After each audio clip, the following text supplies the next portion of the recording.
స్వస్థ్ నారీ సశక్త్ పరివార్ అభియాన్ కార్యక్రమంలో భాగంగా మంగళవారం జగదేపూర్ మండల కేంద్రంలోని ప్రాథమిక ఆరోగ్య కేంద్రంలో వైద్య శిబిరం నిర్వహించారు. శిబిరానికి గ్రామస్తులతో పాటు వివిధ గ్రామాల ప్రజలు, రోగులు అధిక సంఖ్యలో హాజరయ్యారు. వైద్య శిబిరంలో 8 రకాల వైద్య పరీక్షలు నిర్వహించి ఉచితంగా మందులు పంపిణీ చేశామన్నారు. ఈ సందర్భంగా మెడికల్ ఆఫీసర్ డాక్టర్ సత్యప్రకాష్ మాట్లాడుతూ వైద్య శాఖ ఆదేశాల మేరకు ప్రాథమిక ఆరోగ్య కేంద్రంలో వైద్య శిబిరాన్ని ఏర్పాటు చేశామని తెలిపారు. వైద్య శిబిరంలో పిల్లలకు, మహిళలకు, చర్మ వ్యాధిగ్రస్తులకు కంటికి సంబంధించిన పరీక్షలు, చెవి, ముక్కు, గొంతు, పళ్ళు, మానసిక సంబంధిత వైద్య పరీక్షలతో పాటు జనరల్ వైద్య పరీక్షలు చేశామన్నారు. ఉచితంగా మందులు పంపిణీ చేశామన్నారు. కార్యక్రమంలో కంటి వైద్య నిపుణులు తిరుపతి రెడ్డి, డాక్టర్ సాయి కిరణ్, శ్రీజ, కళ్యాణ్, సంధ్య, మానవిత, జితేందర్ రెడ్డి, ఏఎన్ఎంలు, ఆశా వర్కర్లు, వైద్య సిబ్బంది తదితరులు పాల్గొన్నారు. అందరికీ శుభోదయం. నేను మీ డాక్టర్ సత్యప్రకాష్, జగదేపూర్ మండల వైద్యాధికారిని.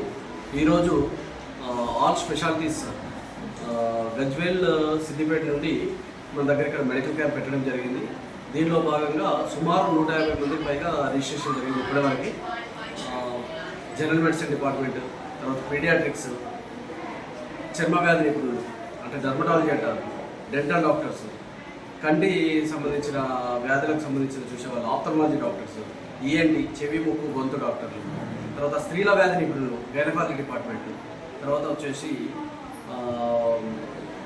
అన్ని టోటల్ 8 డిపార్ట్మెంట్స్ ఇక్కడ ఈరోజు స్పెషాలిటీ సర్వీసెస్ ఇవ్వడం జరుగుతుంది. ఇది కేవలం స్వస్థ్ నారీ సశక్త్ పరివార్ అభియాన్లో భాగంగా